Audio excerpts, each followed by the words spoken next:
Hello friends, आप लोग कैसे हैं? उम्मीद करते हैं आप लोग ठीक होंगे, आप लोग हेल्दी होंगे। फ्रेंड्स, आज हमारे क्वेश्चन ने क्वेश्चन किया है कि जब हम कभी घूमते हैं, चक्कर लगाते हैं, तो फिर उसके बाद जब हम ठहर जाते हैं तो ठहर जाने के बाद हमें चक्कर सा महसूस होने लगता है। तो ऐसा क्यों होता है? तो जब कभी हम घूमते हैं, स्पिन करते हैं, उसके बाद हम ठहर जाते हैं तो हमें चक्कर महसूस होता है। उसके पीछे का रीज़न ये है कि हमारा जो एयर होता है, हमारे जो कान है, कान के अंदर का स्ट्रक्चर अगर देखें तो उसमें थोड़ा सा फ्लूइड भरा होता है, लिक्विड। और वो लिक्विड हेयर लाइक स्ट्रक्चर्स होते हैं, उनके टच में रहता है, उन्हीं के वो टच में वो फ्लूइड रहता है। और वो जो हेयर लाइक स्ट्रक्चर होते हैं वो नर्वस सिस्टम के हमारे टच में रहते हैं, और नर्वस सिस्टम ही हमारे ब्रेन तक के जो मैसेज पहुंचाना होता है वो पहुंचाता है। तो ये जो फ्लूइड भरा होता है, ये फ्लूइड जब हम मूव करते हैं, चलते हैं, किसी तरफ झुकते हैं, तो ये फ्लूइड हिलता है। और जब वो फ्लूइड हिलता है तो वो जो हेयर लाइक स्ट्रक्चर्स होते हैं वो फिर हमारे नर्वस सिस्टम तक की ये मैसेज पहुंचा देते हैं कि हम हिल रहे हैं, चल रहे हैं, जैसा भी है। फिर वो ब्रेन तक हम मैसेज पहुंचाते हैं और उससे हम बैलेंस हमारा बना रहता है। इसीलिए हम अगर अपनी आंख बंद भी कर लें और चलें तो हमारा बैलेंस बना रहता है, क्योंकि जो ये बैलेंस बनाने वाला प्रोसेस है, वो जो फ्लूइड होता है वही मैसेज, मतलब उस फ्लूइड से जो हेयर टच होते हैं वही मैसेज पहुंचाते हैं हमारे ब्रेन तक के। तो ये जो हमारी आईज है, अगर ये क्लोज भी रहें तो भी वो मैसेज हमारे ब्रेन तक पहुंच जाता है कि हम किस तरह से मूव कर रहे हैं, या किस तरह से झुक रहे हैं, किस तरह से चल रहे हैं। तो इसीलिए हम आंख बंद करके भी चलें तो हम चल सकते हैं, बैलेंस में रह सकते हैं। अब ये हुआ कि जब हम घूमते हैं, जब हम स्पिन करते हैं, तो वो फ्लूइड भी साथ में स्पिन करता है जो हमारे एयर में होता है। वो हम स्पिन किए, वो फ्लूइड भी साथ में स्पिन किया, फिर वो स्पिन करता रहता है और हम रुक जाते हैं। हम रुक जाते हैं, लेकिन वो अचानक नहीं रुकता, वो अभी स्पिन किया करता है। तो हम तो रुक गए, वो अभी हमारे एयर के अंदर जो फ्लूइड है वो स्पिन किया करता है। तो वो जब स्पिन किया करता है तो वो जो हेयर हैं जो नर्व तक मैसेज पहुंचाते हैं, वो मैसेज तो हमारे ब्रेन तक यही पहुंचाते हैं कि हम मूव कर रहे हैं, हम अभी स्पिन कर रहे हैं।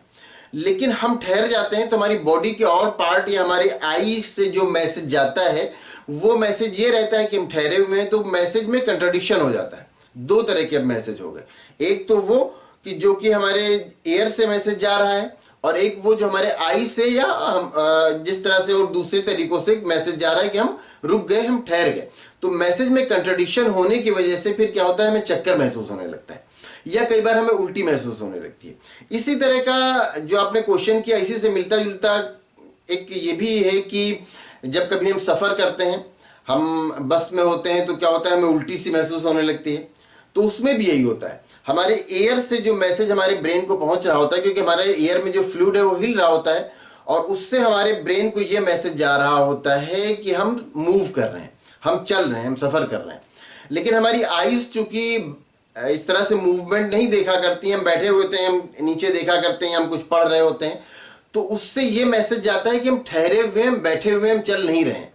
तो वहाँ पर मैसेज दो तरह के होते हैं। हमारे एयर ये बताता है कि हम कहीं मूव कर रहे हैं, हम चल रहे हैं, और हमारे जो आइज़ हैं या और भी दूसरे तरीके से जो हमारे ब्रेन तक मैसेज पहुंचता है, वो मैसेज ये पहुंचता है कि हम ठहरे हुए हैं। तो मैसेज में कंट्राडिक्शन हो जाता है। तो जब मैसेज में कंट्राडिक्शन हो जाता है तो फिर क्या होता है, हमें उल्टी सी महसूस होती है। सफ़र में जब हम गाड़ी में बैठे होते हैं तो हमें उल्टी महसूस होने लगती है और हम उल्टी करने लगते हैं। अब एक क्वेश्चन यहाँ पर आपके जहन में आ सकता है कि मैसेज में कंट्राडिक्शन होता है तो फिर उल्टी ही क्यों महसूस होती है, हमें उल्टी क्यों महसूस होने लगती है जब मैसेज में कंट्राडिक्शन होता है? एक्चुअली मैसेज में कंट्राडिक्शन तब होता है जब कोई पॉइजन कोई कंज्यूम करता है। अगर कोई इंसान पॉइजन कंज्यूम करता है, जहर खा लेता है, तब मैसेज में कंट्राडिक्शन होने लगता है। तो हमारी बॉडी यही समझती है, जब भी मैसेज में कंट्राडिक्शन होता है तो हमारी बॉडी यही समझती है कि हमारा जो ब्रेन है वो यही समझता है कि हमारी बॉडी ने पॉइजन कंज्यूम कर लिया है।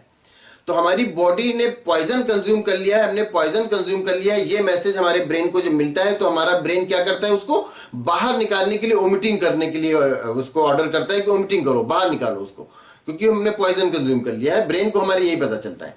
तो मैसेज में जब भी कंट्राडिक्शन होता है तो ब्रेन को यही पता चलता है कि हमने पॉइजन कंज्यूम किया है, और उस पॉइजन को बाहर निकालने के लिए हमें बार बार हमें उल्टी महसूस होती है, हमें वोमिटिंग महसूस होती है। तो इसमें भी जब मैसेज में कंट्राडिक्शन होता है, चाहे हम स्पिन कर रहे हो, चाहे हम सफ़र कर रहे हो, जब भी हमारे ब्रेन को मैसेज में कंट्राडिक्शन मिलेगा, उसको दो तीन तरह के मैसेज मिलेंगे। जब अलग अलग तरह के मैसेज मिलेंगे तो फिर ये होगा कि उसको यही समझ में आएगा कि हमने पॉइजन कंज्यूम किया है और उसको बाहर निकालने की फिर वो उल्टी कराएगा, वो वोमिटिंग कराएगा। तो इसी वजह से फिर हमें चक्कर आता है या हमें उल्टी महसूस होती है।